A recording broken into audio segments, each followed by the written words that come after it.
చిన్న సిలబస్ ఏందో చెప్పు. ఏం లేదు భయ్యా, 3 రోజుల నుంచి నిద్ర లేదు. వచ్చి కాళ్ళు వస్తామంటావా? ఏం కళాకారుడు ఎంత సున్నితంగా ఉంటాడో ఒక కళాకారుడిగా నేను మీకు చెప్పాల్సిన అవసరం లేదు. ఒక రౌడీ విధవ ఒక థర్డ్ క్లాస్ ఫెలో నా స్టూడియోకి వచ్చి నా దగ్గర పనిచేసే స్టాఫ్ ముందు నన్ను హట్ చేశాడు. హజ్ చేయడం ఏంటండి? కుళ్ళబొడితేను అంతే కదండి. అలా చూస్తారేంటండి? డాక్టర్ల దగ్గర దాదాల దగ్గర ఏం దాచకూడదు, ఉన్నది ఉన్నట్టు చెప్పేయాలి. నువ్వు చెప్పేయటం అయిపోయిందా? మిగిలింది నేను చెప్పుకోనా? అది కూడా నువ్వే చెప్తావా? చెప్పండి సార్. అది భయ్యా, అది భయ్యా జరిగింది. దానికి నేనేం చేయాలి? మీ పవర్ చూపించాలి. నేనేదో నెంబర్ 1 మ్యూజిక్ డైరెక్టర్ అనే అప్లికేషన్ వద్దు.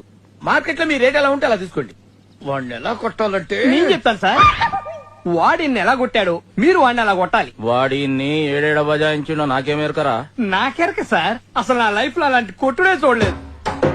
ఒక శివమణి జాస్ కొట్టినట్టు, ఒక జాకీర్ హుస్సేన్ తబలా కొట్టినట్టు, శంకర్ సినిమాకి ఏ రేమని వాయించినట్టు కొట్టడు.